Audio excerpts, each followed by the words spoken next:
Welcome to the Renaissance Achiever with Sarah Fui. Today we have special guest Corree Roofener, and Corree is an entrepreneur, financial coach, podcaster, and advocate, which actually you're the founder of a nonprofit called Fostering the Summit, which is aimed to help foster youth who are aging out of the system. And before I continue to tell a little bit more about you, I just want to say I love your motto or tagline that nobody ages out of needing a family. Like, that's so powerful. We all need that support and continued community for the rest of our lives, right? So it's so huge. I love that you're doing it. She's a mother of six and has been a foster mom for over 13 years, which is why you're passionate about that community, right? Yeah. And I met Corree through a coaching mastermind that we were both a part of last year. We both worked with a business and life coach, Brooke Hemingway, and we had no previous contact. We didn't even know Brooke before we joined that mastermind. We were both the random people who just jumped in, not knowing, just having discovered her a couple months beforehand, right? Or a month beforehand. Yeah. And I felt instantly comfortable with Corree. Our first retreat in person, I really felt this insecurity of I don't belong. Do I belong with these women? I'm one of the younger ones. I'm not as successful as a lot of these people. I am aware that I'm the only non-white one in the group. I have a little different background, but I don't know what it is about Corree, her energy that I just instantly felt comfortable around. And one, she's an amazing hugger. She gives the best hugs, like she really loves you. And maybe two, because you're covered in tattoos. I'm like, okay, you're my people. We're both a little ghetto. I can vibe with you. One thing that is really amazing about Corree is your knowledge about finances. You have a bookkeeping business and you also do financial coaching. You have a course. Tell me a little bit more about that and all you're doing with that business. Well, so bookkeeping and numbers has always been my strength. They say earn money in your strength. It's definitely one of my strengths. It's just what's always made sense to me. And it started as a side gig. I was a stay-at-home mom for 20 years, and it was our vacation fund, our fun money. I had a couple clients on the side and was able to do all the things. And about 3 years ago, we decided to just shift. We shifted everything that we knew, and I grew the business. And so I really focus on women entrepreneurs. And the reason is because one, they have so many limiting beliefs about money. And people are like, oh no, I know I have a lot of money. But when we have a lot of money and don't know where our money goes, there's limiting beliefs that are causing those issues. And so I just kept on hearing this story over and over again as I was taking on bookkeeping clients. And my female entrepreneurs are everything from attorneys to coaches to authors to retail. They're all walks of life, but they all share some of the same stories. And the other reason I really started focusing on them is I kept having clients come to me and say, well, my CPA, my bookkeeper, a lot of times, they have a bookkeeper with their CPA, would talk down to me like I was stupid. So broke my heart because you don't know and what you don't know until you know, right? I mean, it's just what it is. And we all have an opportunity to learn more about our money. And what it does is it empowers us to grow. And I think about female entrepreneurs and how powerful they are already. They're so amazing, juggling, right? And if they just had a hand to hold when it came to their money, how much more they could impact the world. I love what you said about them feeling insecure and that's why they didn't want to face the finances because I think that's huge is there's so much shame around money. There's shame around having a lot of money. There's shame on having not enough money. There's shame about not being a good steward with your money. There's shame of lack of knowledge. And so it keeps people in avoidance when that's exactly what they need to do is face it. I'm speaking from personal experience. And so I love that you spoke to that. So when you said a lot of the women had the same stories, is that what you mean that they felt belittled about their money or what other stories were common? Just not clear, like belittled. I don't know enough. So I'm stupid. I'm inadequate with my money. I'm not a good steward. You said that beautifully, but the problem is so many of my clients also were amazing stewards of their money. They had just been told a story. And whenever I could show them exactly how they are an amazing steward of their money, it can reverse that. And it really propels, it pushes them forward to make better choices, or not even better choices, more choices, instead of just sitting in lack or fear. because that's what money tends to do. Is it's one of those five foundations we have: our physical health, our mental health, relational. Well, finances is one of them. And it can make you literally bloom, or it can shrivel you up. And I want to make it bloom. I want our relationship with money to bloom. And I want us to start talking about it more. The more I just sit out there authentically and just say, well, this is the way I feel and this is how I feel, I'm getting more and more women in money, also, other financial experts saying, thank you. I'm so glad you said that. So many of us think that we have to talk about money or use money or believe in money the same way, but our money stories are as different as our thumbprints. You were talking about the lack of talking about money. That's such a Mhm. cultural thing is you don't talk about money. You don't Right? talk about how much you make. You don't talk about numbers. It's rude. And so there is like this taboo of we don't talk about money. When we don't talk about money, we don't learn about money. That's And right. so I love that you said we got to open the conversation. And can we talk about the history of women in finances? Because our grandmothers weren't allowed to open bank accounts, No, right? So, like, right. how are we supposed to know about money when we weren't allowed ever into the conversations about it Not, until very yeah. recently? Right. Not allowed to open a bank account, not allowed to buy a home, right? I mean, you think about where women in history and money has evolved just in the last 50 years. And 50 years, that's just my lifetime, right? Mm-hmm. And how much that has changed and been grown and empowered in that. So of course we don't. But you think back to school. Did you have a personal finance class? I did, but I think I was the last one, honestly, of anyone I know that had a personal finance class in high school. But we don't teach about taxes. We don't teach about checking accounts and savings and compound interest. Well, how do we teach our children to grow their money? Because here's the thing, we all think of something. I want to be a millionaire, so I've got to earn $1 million. But very few millionaires ever earn their money. They earn it from interest. They earn it from smart investment. And if we could change that, flip that on its head and teach our teenagers, teach our daughters, teach our granddaughters all about how they can put money away and how it will grow itself, or how we can diversify our savings accounts, or how we can even name our savings accounts. I talk about that all the time, is when we name our money, we put emotion with it, we put meaning with it, and it creates a change in our brain. We don't want to spend it. We don't want to take it away. When we pay ourselves first, we put value in what we're doing. I love what you said about naming our savings because not only does it create that emotion, but it creates clarity. This is not Yes. just money on the side. This is what it is for. And I want that. You spoke about that in your keynote. We both were keynote speakers this past week at an event on apologetic abundance. And you talked about how many different savings accounts you have at a time. Can you share about that and why? Yes. So, one of the things I love to coach on is spending in our values. I believe that our core values are truly our North Star for everything we do in life, including money. And when we're very clear on what is the most important things to us, if we spend our money in that, it is amazing. It's like the old bank locks. Click, click, click, click, how it all locks up, right? It just aligns itself in how we spend. But the problem is that we tend to, oh, I have a savings account and I'm going to put all my money in this one savings account. It's this big umbrella.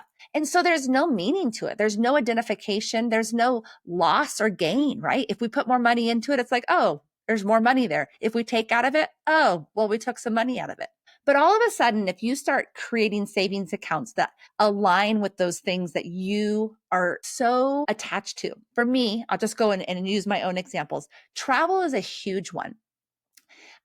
Traveling to me is like breathing. And so I have a travel savings account, and that amount of money goes into it every single month. Automation is the other key thing here. If you automate, guess what happens? It goes there. It just happens. But two, I don't ever want to spend out of that unless it's for travel. I would never take out of that for a flat tire, right? I'd be like, no, no, no, no. If that's an airline ticket, absolutely not. I'll figure something else out. Because that's your priority. So Right. I remember you coaching about this that you need to know what your values are. Yes. And that's where your money should be going, is to your values. So if you're not clear of what your highest priorities and values are, your money's just going to go to here and there, whatever impulsively shows up, right? Right. Absolutely. When, telling our money where to go versus asking, where did my money go? Because Hmm. that's what so many of us do every month. We look at the end bank statement. We're like, what happened? Where'd all the money go? But when we have that clarity at the beginning of the month and our money has a place to go, every dollar, every cent has a place to go, we know exactly what happened to our money. And that empowers us to live in that life. So what I had shared there is I have 10 savings accounts at any given time between business and personal. Wow. And that's because I have my 5 core values, right? I have 5 core values savings accounts. They're very separate. Can you share what those are? What are your Yeah. five So core values so we can get an idea? my core values are family, health and wellness, courage and adventure, faith and spirituality, and freedom. Those are my 5 core values. Everything I do really fall under that. So I have a savings account for travel, like I said. I have a savings account for our farm because our farm comes into my health and it comes into my family's health, right?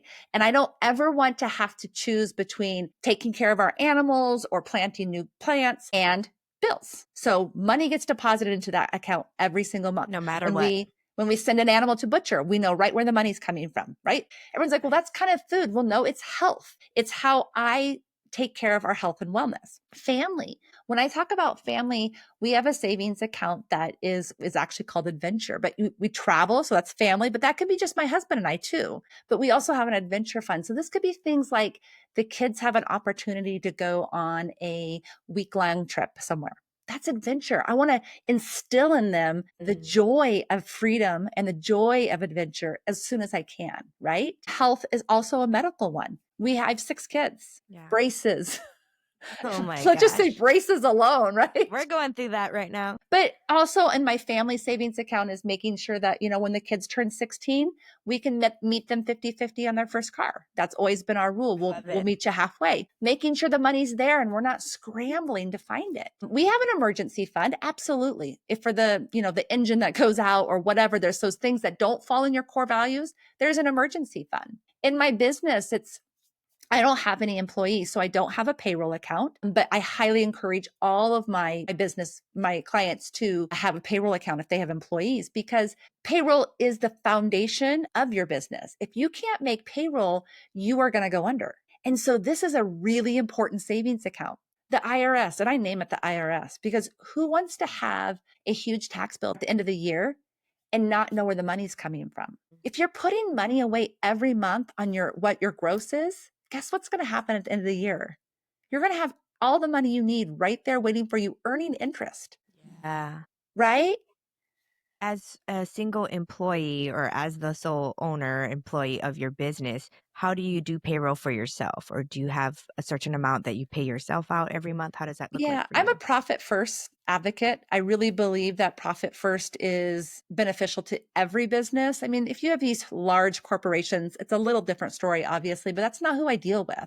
Profit first is the philosophy that there's a percentage of your monthly gross that is paid to you immediately. There's a percentage of your monthly gross that goes into profit. And then that profit actually is paid back to you at year's end, quarter end, because it is your money, but you're also only taking a part of it. So there's always a profit in the business. So there's always Mhm. money there if something happens, right? If you Yeah. need to buy a new computer, if you need to buy this, it talks about really understanding all of your expenses. I mean, that's one of the biggest money sucks in any business or even home life. How many subscriptions you have that you don't even use anymore. Going through that and cleaning it out. Yes, absolutely. And just clarity. Where is the money going? And when we have that, it's easier in business if you're doing your bookkeeping because it's done monthly. But I always tell even my bookkeeping clients, are you doing this at home? Because if you're just throwing your money away at home, then what's the point? Right. And there's so many clients that I've had that have actually used me for both a personal finance coach and a business coach and or bookkeeper. And because we get along so well, they can see that it's really this circular pattern. How you Yeah, spend money in your business is how you spend money at home, and how you spend money at absolutely. home is how you spend money in your business. You're So gonna if you're, learn the skills and yes, patterns, and it's gonna spill over, absolutely. yes, I was just gonna ask that question if you're just doing bookkeeping, but no, it's financial coaching as well as business coaching with the bookkeeping, which is so valuable to have Right. someone because a lot of bookkeepers, they're like, I'm just doing your numbers and I'm not attached to anything that's going on here. But you're like, Right. girl, let me get you your stuff straight for you. And I love that. Yeah, Yeah.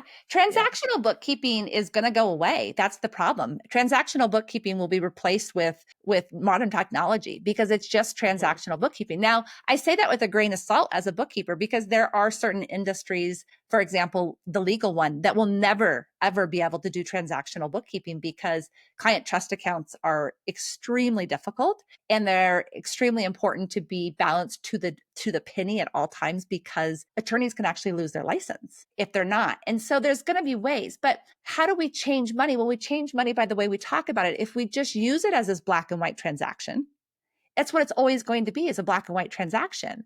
But when we stop and bring money to the emotional front, and so part of like my bookkeeping services is that we have quarterly calls and we go through what's happening. If there's any big changes, I want them to see it every quarter. I don't want them to see it only at the end of the year. If they're making a huge influx of money all of a sudden, okay, what's the plan? Are you going to start investing more in retirement? Are you doing your max investment at this point? Where can we invest in the company so that you are not going to pay more taxes? Because who wants to pay the IRS more money? Let's just pay ourselves more money. Wow. So you also do tax consulting as far It's as so it's tax consulting with a big red flag. I am not a tax advisor and I am not licensed to file taxes, but Mhm, I am just dangerous enough to ask all the questions to your CPA. And that's mhm. what I love to tell them. These are the 5 questions I want you to go ask them because you need to be dangerous enough to ask the hard questions so that they have to perform for what you're paying them to do. Okay, Because so many perfect. times we're so intimidated to ask them the questions, we don't, and we just pay a bill that's never about what's the best interest of ours. I was just Mhm. talking to somebody yesterday and their CPA wants them to move to an S Corp. Well, this last year, she only made $80,000. There's no reason she should be moved to an S Corp. So I just said, just because the year before you did, this might be not be the best thing for you this year. So ask the questions because moving tax filings is not hard. It's an easy concept. And we could flip every other year. That's something that a lot of companies will do. And so it's just asking those hard questions. And sometimes we don't even know what to ask. And so I like to be that Yes. friend that says, this is what you should ask. That's so needed. Just that empowering women to know what to talk to their CPA Yeah. about and ask the right questions. That's amazing. Yeah. And I know that you also have a course, an online course. What Yeah. does that cover? Well, I have 2 different things right now. I have an online course where I just help walk you through setting up your books online in QuickBooks. I use QuickBooks. It's what I do because I think it's super user friendly.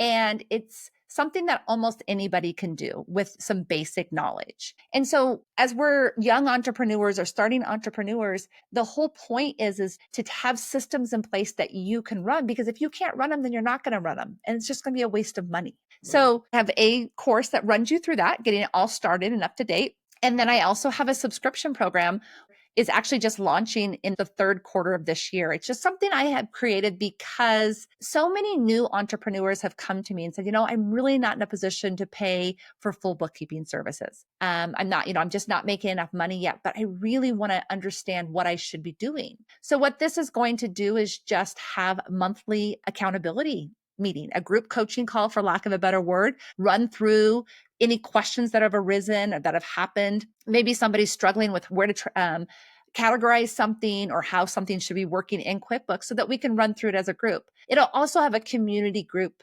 like a Facebook group or something like that, to always be able to ask each other questions, right? I mean, we should all have that. I have that with other Yes. bookkeepers. Why shouldn't other women entrepreneurs have that with each other? And so it is just really an opportunity to access information that maybe isn't always available. And I'm then so excited for it. I'm there. I'm waiting for your community so I can get all the financial advice. Yes. yeah, and it's just what we should be doing is being able to access the information we need to start.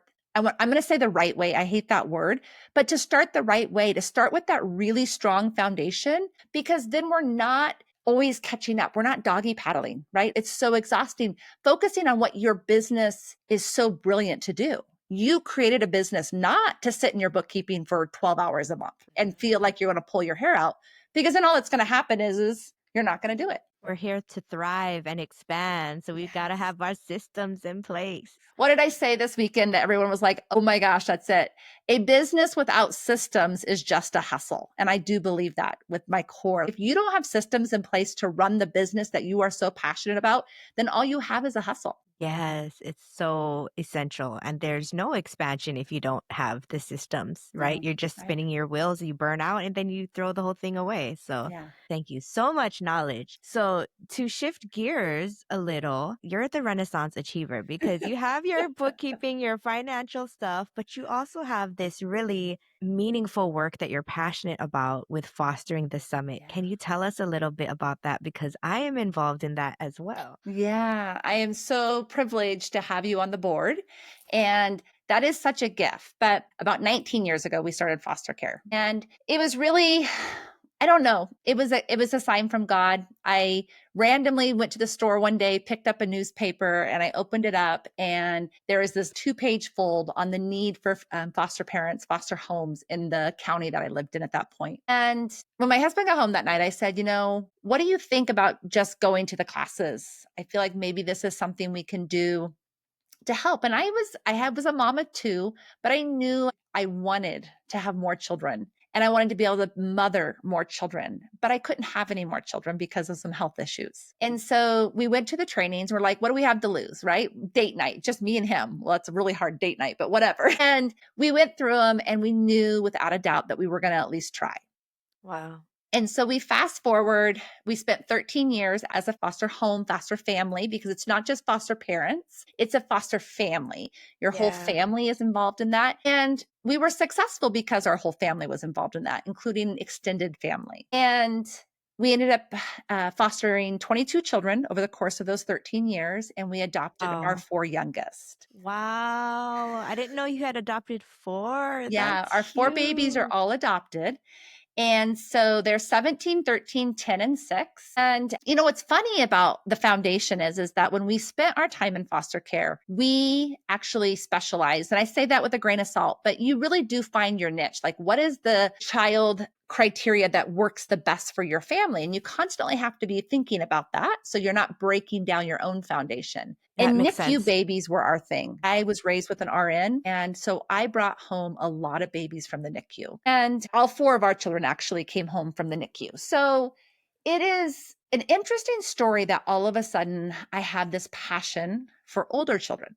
And I say that with a grain of salt because I do believe that God prepares you for the bigger thing.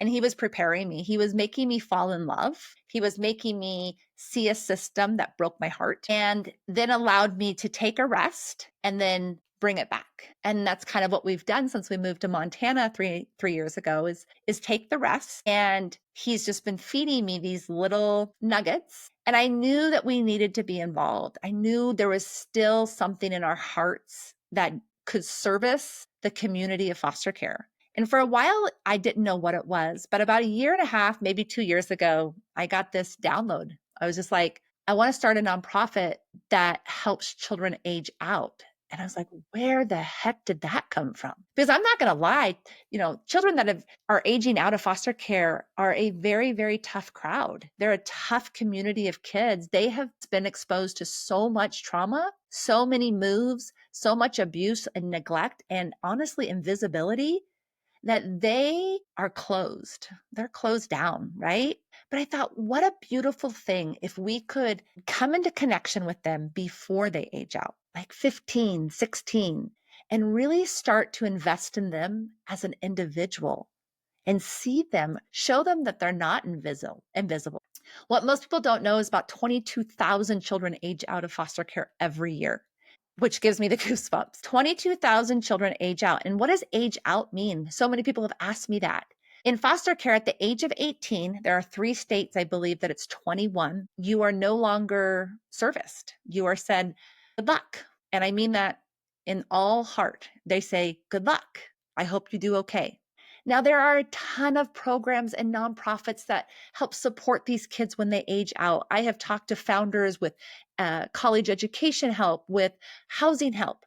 But the problem again arises is that these children turn 18, turn 21 with none of the critical life skills to even be a part of a group, to be a part of a classroom, to be a part of a roommate situation. They don't know how to be a part of a family. And so we are continuing a cycle without changing the cycle. And so that's the whole belief, is that if we could come in just a little bit sooner and start showing them through compassion, through action, that they're not invisible and that they're amazing human beings that just need a hand up. So when you say show them or come in and help them, what specifically do you see as the interventions for this age group? So it'll be an evolution, obviously. My first step, I really, really want to be able to come together with the state we're in. And the goal would be long term for this to be a blueprint for any state that wants to take a part of it. But we're in the state of Montana. So this is where I'm working right now, is to create a support group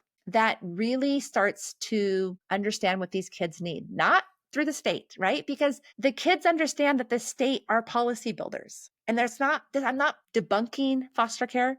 You guys, I'm really not. I was in the system for 13 years. There's so much good, but there's also so much that has to be and needs So to be much changed. restriction when it's Yes. government, right? Yes, Yeah. exactly. So a support group that just hears them. What is your dream? What is your biggest fear? What is your concern? Start kind of having curriculum that deals with the trauma and lets them begin to feel, right? Because as you even say, I mean, when we feel, we can begin to heal. There's so much that they have gone through that we can't even begin to imagine. And just those baby steps in this, and actually just showing them that we see them. If that's 5 kids, if that's 10 kids, if that's 50, it doesn't matter.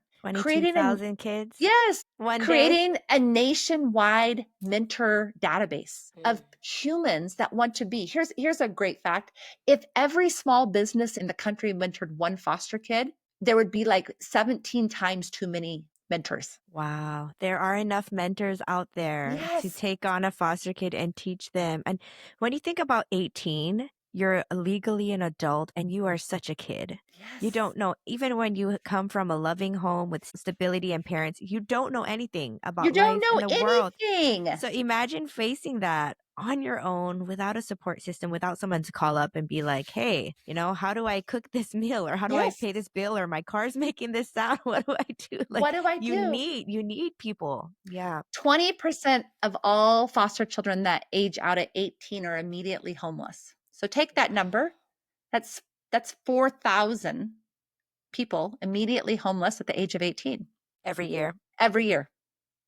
And with that statistic, we know that a lot of them get into sex trafficking Sex because of trafficking, drug and alcohol abuse, prison system, mental health system. I mean, we can go on and on. And I think my biggest pet peeve about our country, our society is we want to bitch. We want to talk about everything that's wrong with every system, but we don't want to actually take a step in helping change it, right? Just if we could help change this one foundational piece of our entire culture, how much that would have this wave effect in all the systems that we are so frustrated with, right? and I think a lot of people feel overwhelmed, so they don't know where to start, so they don't do anything. So the fact that you're like, I don't know where this is going. I don't know what the curriculum is going to be. We're starting it. We're starting now. And Yes. you created this foundation and you have your board members. And I'm so honored to be a part of it as my background is in social work. And my very first job out of grad school was working with foster youth, specifically those with severe mental illness, and just seeing what they went through. And we had a few of them age out of the system while I was there in that short year. And there's just so much odds against them. And when you get to know them, they're just kids. They're They're just just people. kids. They're They're just just humans. people. They're just humans. And so I feel very honored to be a part of this. And especially, I've had this internal conflict about coaching now because as a social worker, it's like we have this code of ethics to Mm, really help the underprivileged. And with coaching, we're not going through insurance anymore. I'm helping people who maybe have more resources. And yeah, so this is so fulfilling to me to be a I part love of it. this and to hold to my values of helping those underprivileged. So I'm honored to be a part of this. We're actually doing a fundraiser right now, Yeah. Miles for Hope. Do you want to Yeah. tell everyone about that? So, it's funny because I just kind of threw myself into the nonprofit world because I just believe that messy starting is better than no starting. And we will figure it out along the way. But I have a mentor who is just an amazing human who started a nonprofit when she was 23. Like, I think about Wow. 23, I was so naive, right? But she was 23 and it's a multi-million dollar nonprofit at this point. Wow. But one of the things she told me was, Corree, you're going to earn money by doing something you love. And when we named Fostering the Summit, we knew the fostering is obviously foster care. It's fostering another human. It's helping them, putting that hand out. But the summit is the reflection of the journey of life, right? When you're climbing a mountain and you're so exhausted and you don't know when you're going to get there and you think you're just there, right? You think you're almost there and it's a false summit.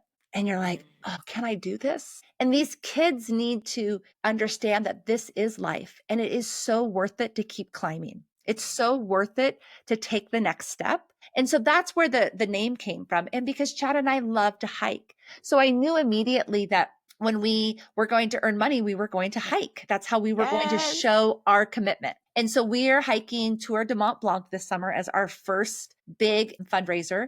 And it's 100 miles in 12 days. But the other thing my mentor told me was you have to get the community involved. They need to be a part of it. They need to feel like they're doing something. And I'm like, yes, I love this. So we created Miles for Hope. Miles for Hope is the way of our community getting involved and raising money is they're going to walk 100 miles in 12 weeks instead of 100 miles in 12 days. And they will actually walk some of the time during the same time Chad and I are hiking Tour de Mont Blanc.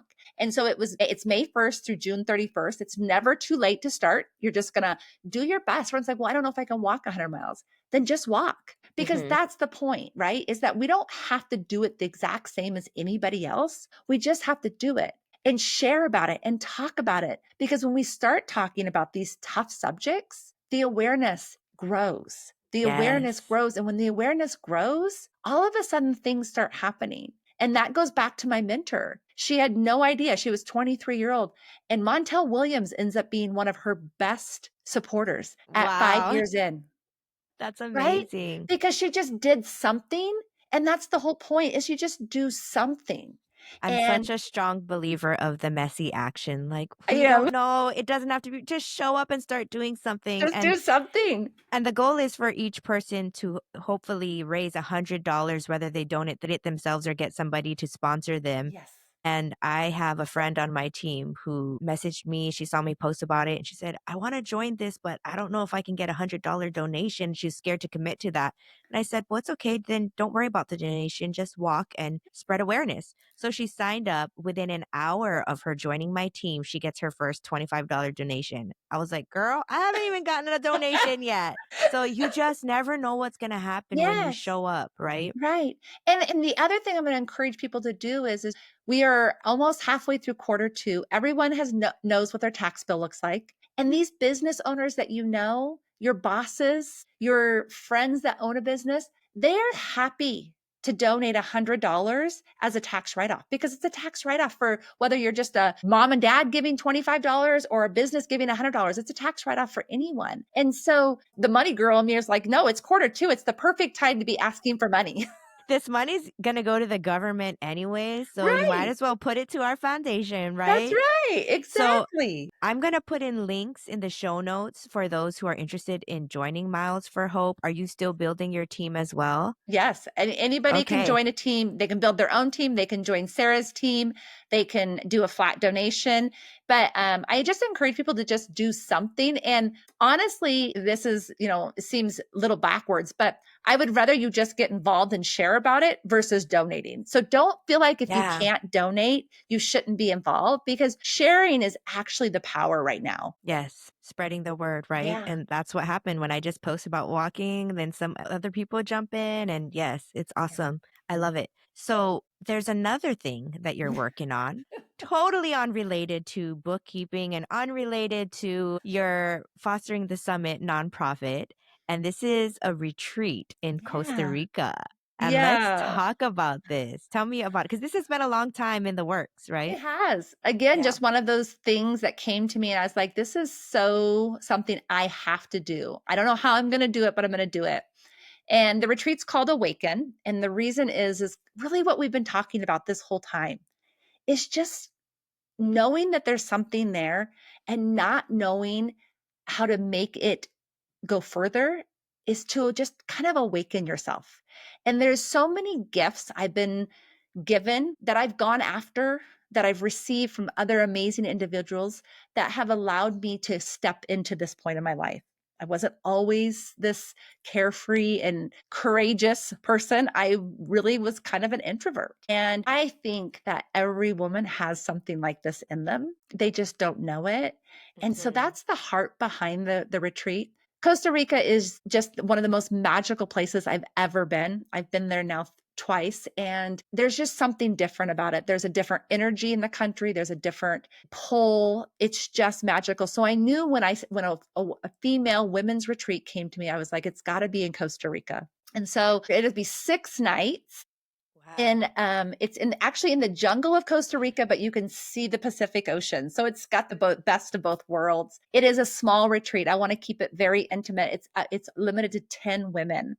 And the women that have already signed up are from all different cultures and races and age groups and professionalisms. And that's the beauty. Because when you get yourself involved in a community, when you immerse yourself in an involvement and an environment that gives you the opportunity, but also the permission to Yeah. say, I can do something different and not more, not less, different, right? Yes. Yes. And then be given the tools and resources to help you unlock I love what you said. Not more, not less, just different. just There is different. something different out there for you if you're feeling that pull. And that's Yeah. so very similar to what I want to do with the women in my retreat, Soul on Yes. Fire. It's that call that you feel in your heart and to take action, right? We're the messy Yes. action queens.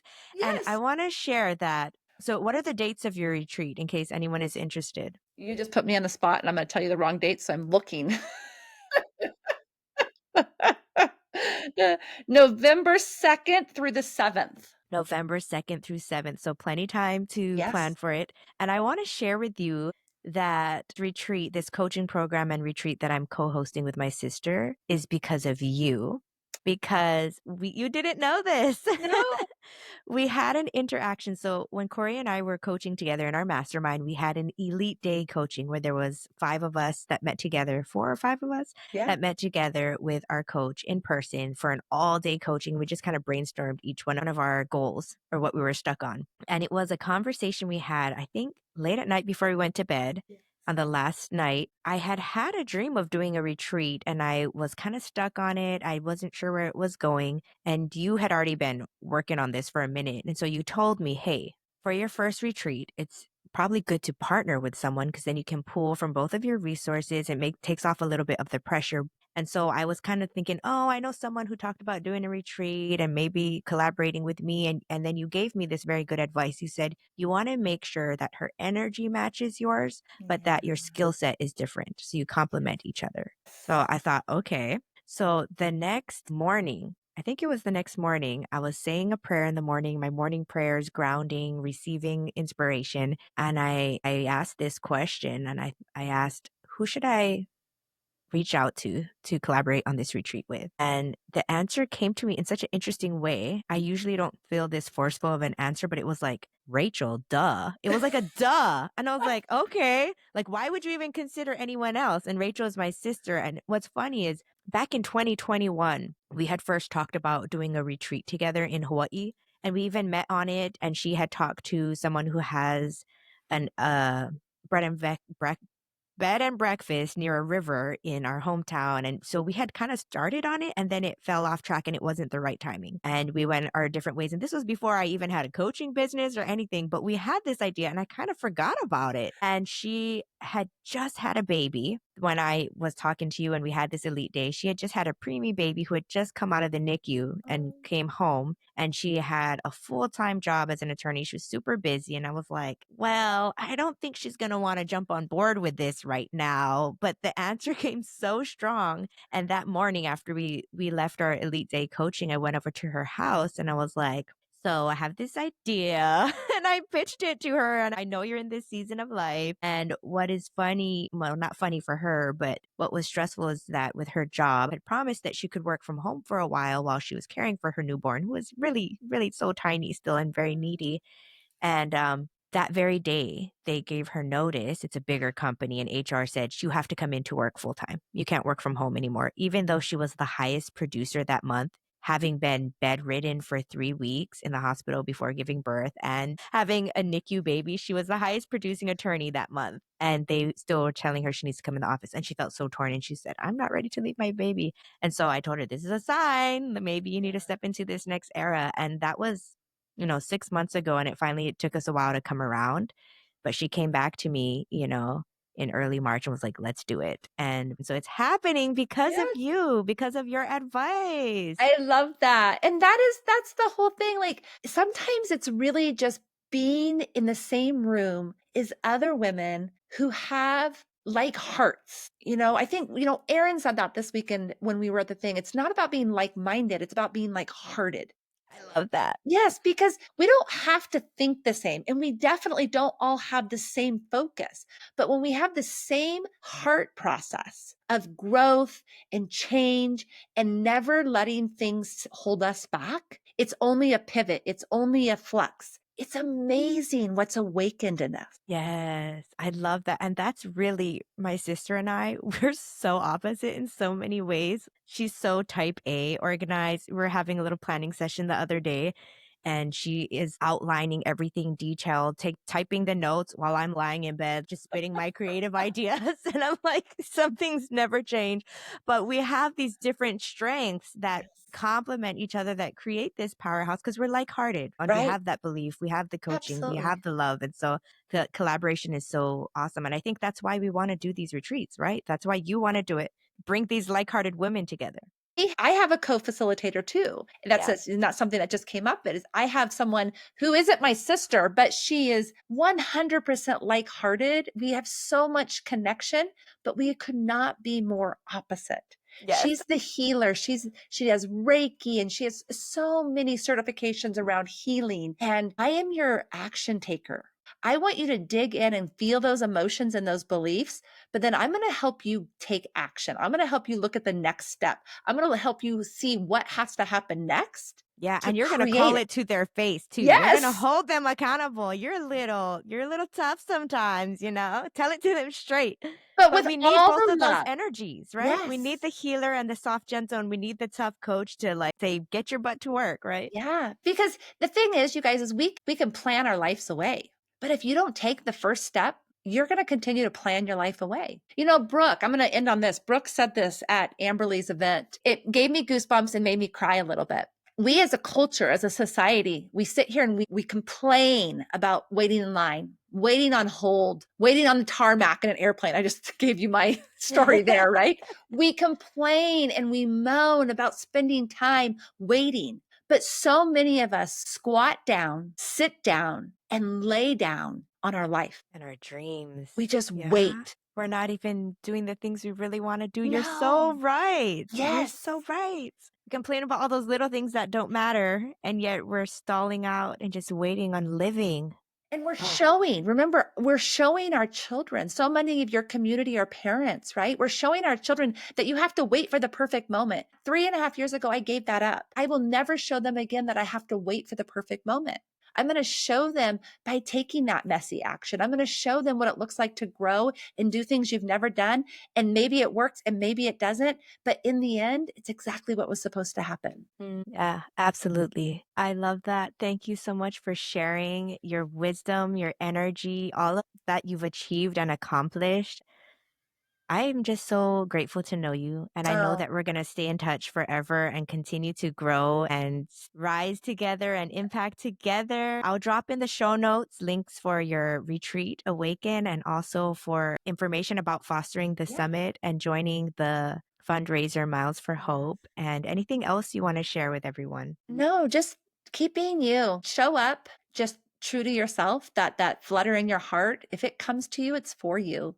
That I believe 100%. Yes, if it comes to you, that idea, that desire, it's for you. One question I like to ask everyone before they leave my little podcast show is, what is a dream that you have on your heart, an unfulfilled dream that maybe a lot of people don't know about? To have a second home in Costa Rica. And it Uh, seems, yeah, it seems so materialistic, but here's the thought process is Costa Rica is such a magical place. And the foundation is going to require big picture, a lot of people to help, a lot of people to help with caring for these children and mentoring these children and rising these children up. How beautiful would it be if I had a home they could go to rest? A beautiful home on a beautiful Yes. island that they Yes. could go to. Yes. And can we just reframe you saying that you want a second home in Costa Rica sounds what materialistic? Because that is some money mindset, limiting beliefs there that why should we feel guilty about desiring That's a true. place that has been put on our heart that we're drawn to for a reason, right? That's true. Yeah, No you're guilt, exactly no right. guilt. Claim your desires. You are worthy of them. I love it.